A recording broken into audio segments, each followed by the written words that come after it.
Olá pessoal, sou a professora Priscila, Direito do Trabalho, e nesse vídeo nós vamos falar sobre conceitos, princípios, fontes e relações laborais no direito do trabalho. Não esqueça de se inscrever no nosso canal, ativar o sininho para receber as notificações e deixar o seu like, que é muito importante. Vamos lá? Os princípios do direito do trabalho. Assim como o estudo das fontes, os princípios servem também como pilares para o estudo do direito do trabalho, independente do ramo que está sendo analisado.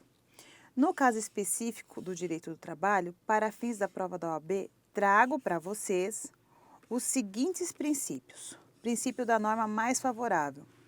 O que é este princípio? Ele busca atender a parte mais fraca na relação trabalhista, também conhecida como a parte hipossuficiente, qual seja, o trabalhador.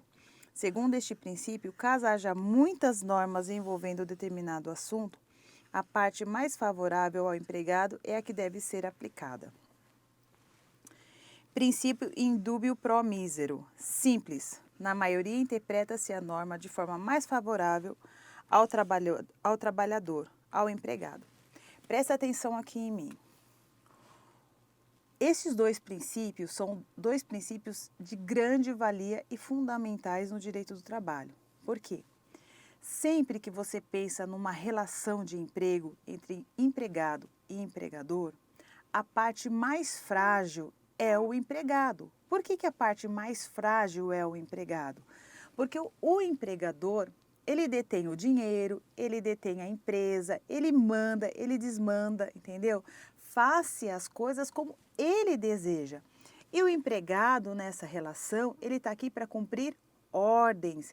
Então, quando ele passa a cumprir ordens, ele tem uma contraprestação, que é o recebimento do salário, ele é a parte mais frágil da relação, porque aqui manda e aqui obedece.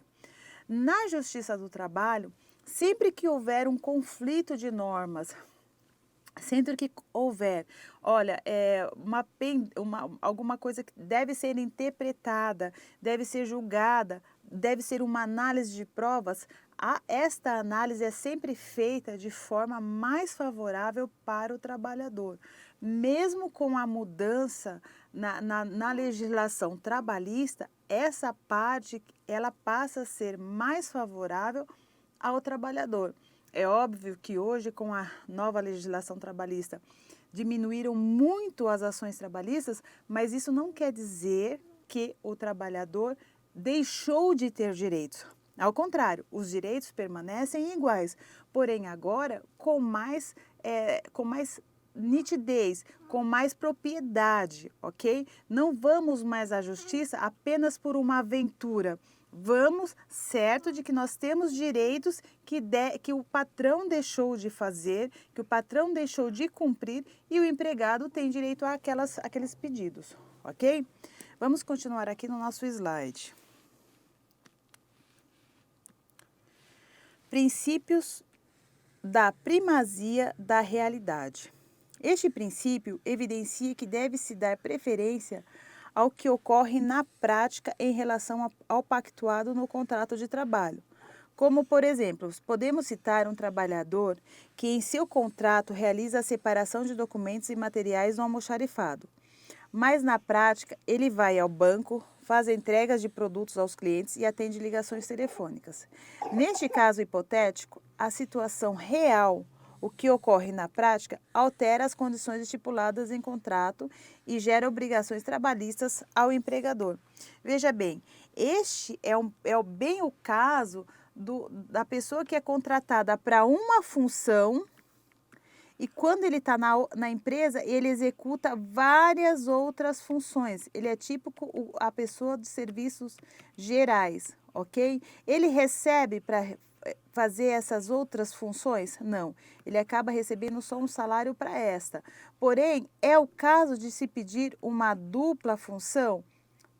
Em alguns casos específicos, é necessário dar uma boa estudada e ver o que a convenção coletiva fala a respeito, porque muitos advogados vão à justiça pleitear essa dupla função e acabam perdendo porque na convenção coletiva não fala nada a respeito.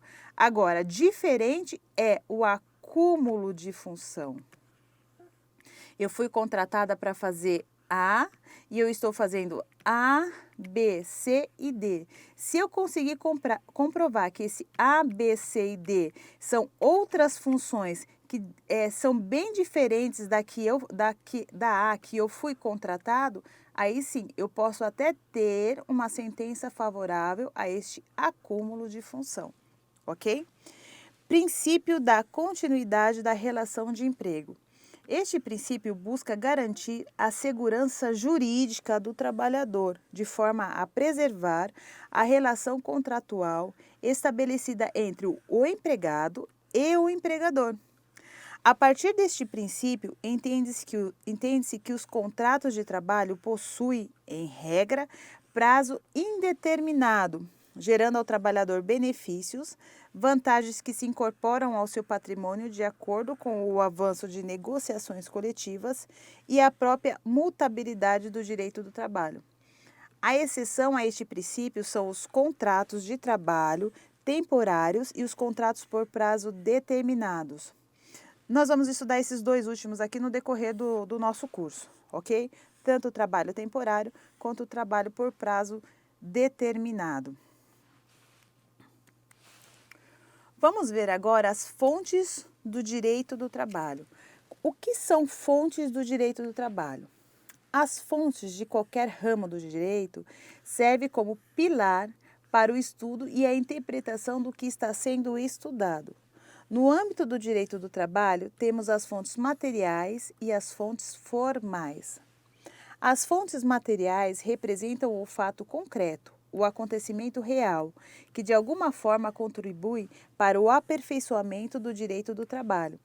Como exemplo, podemos citar os movimentos sindicais, a crise econômica, necessidades específicas de uma determinada região do país e etc. Já nas fontes formais, são os meios legais utilizados pelo direito do trabalho para alcançar a sociedade. Como exemplo, temos a lei, em sentido amplo, a Constituição Federal, acordos coletivos e os costumes. Ou seja, sempre que um juiz ele for julgar um processo, ele vai se basear no quê? Na lei, na Constituição Federal, nos acordos coletivos e nos costumes da região. Por isso que mesmo a Justiça do Trabalho sendo uma só, sendo uníssona tendo que defender sempre a mesma jurisprudência e o TST é quem pacifica esses entendimentos, em alguns tribunais há entendimentos diversos. Veja bem, eu vou te dar um exemplo muito prático que aconteceu comigo recentemente. Presta atenção aqui em mim. Eu presto serviço para uma empresa de grande porte que faz serviço por safra. E eles contratam trabalhadores numa determinada região do país e muitas vezes outros trabalhadores de outras regiões vêm até essa empresa, vêm até esse estado onde essa empresa presta serviço, buscando sair do lugar onde estão, porque não tem trabalho, porque a família está passando fome, etc. e tal. Eles trabalham ali no período da safra, ou seja, mais ou menos de março até dezembro. Quando termina a safra, a empresa muitas vezes volta a contratar os que foram melhores. Alguns causaram prejuízos e tudo mais e não voltam a ser contratados. Eu tive um caso recente, num determinado lugar, em que o trabalhador não foi renovado o contrato dele, não foi chamado novamente para a nova safra, ele voltou para o estado natal dele. No estado natal, ele achou que ele tinha alguns direitos que a empresa não tinha cumprido. O que ele fez? Ele moveu a ação no próprio local onde ele mora. Porém, o que diz a Justiça do Trabalho? Você deve mover ação no local da prestação de serviço, no local da contratação. Ou seja, a menos que seja caixeiro viajante ou vendedor ambulante e tal, mas se houve a prestação de serviço num determinado local e somente naquele e também há a contratação, então a reclamação trabalhista tem que ser movida naquele local. O trabalhador moveu no local da sua cidade natal.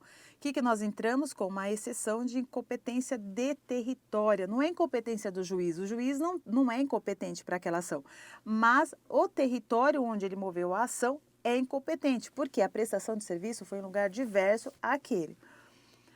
O juiz decidiu favorável ao trabalhador, porque o tribunal a que pertence àquela jurisdição tem jurisprudência pertinente de que, se o trabalhador moveu a ação no local de onde ele mora, ele não, é porque ele não tem condições de mover a ação no local onde houve a prestação de serviço.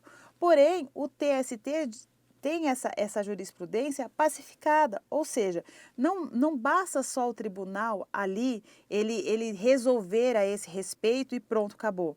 Na Justiça do Trabalho, não existe recurso para decisão interlocutória. O que tem que acontecer? Agora tem que se esperar uma sentença, depois dessa sentença, se não for favorável, a empresa tem que recorrer, mandar para o tribunal daquela localidade e depois, finalmente, recorrer para o TST.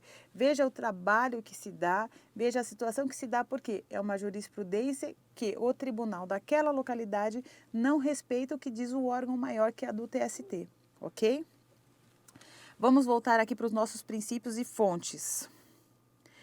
É importante ver que estes assuntos que nós estamos falando agora são assuntos apenas para nós introduzirmos, para nós iniciarmos o estudo do direito do trabalho. Não há na prova da OAB questões desses assuntos cobrados especificamente nas provas da OAB, mas você precisa ter essa base para poder fazer a sua prova da OAB, ok? Pessoal, este foi um pequeno trecho de nossas aulas. Para mais vídeos como esses, não se esqueça de se inscrever no nosso canal, acionar o sininho e deixar o seu like.